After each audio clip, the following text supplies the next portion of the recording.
ঢাকার তেজগাঁ ডিম সমিতি আছে, ওখান থেকে সারা বাংলাদেশের জন্য একটা রেট নির্ধারণ করা হয়। সেই রেটটা আমরা সকালবেলা আমাদের প্রত্যেকটা পার্টি আমাদেরকে মেসেজ করে দেয় বা ফোনে জেনে দেয়। জানার পরবর্তীতে আমরা মালটা মার্কেটেও বিক্রি করতেছি। কোম্পানি 9.5 টাকা রেট পাচ্ছে, 11 টাকা কেন মার্কেটে ডিম বিক্রি করছে? সেটার জন্য কে খাচ্ছে ওই টাকাগুলা? জরিমানা করাই এভাবে খেপলেন ডিমের আড়তদার। জানান উৎপাদনকারী প্রতিষ্ঠান থেকে কিনে একটি পক্ষ মাঝখানে হাতিয়ে নেয় টাকা, অথচ জরিমানা করা হচ্ছে তাদের।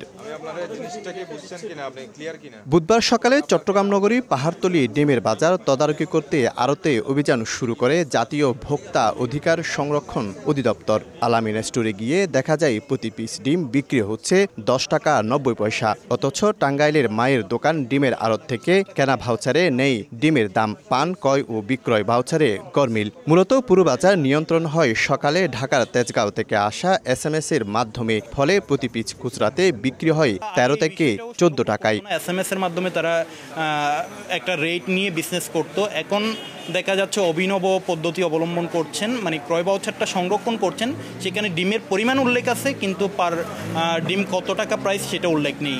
পরে অভিযান পরিচালনা করা হয় রহমানিয়া দরবার শরীফ নামে আরেকটি ডিমের আড়তে। সেখানেও ভাউচারে দর না থাকায় জরিমানা করা হয় 10,000 টাকা।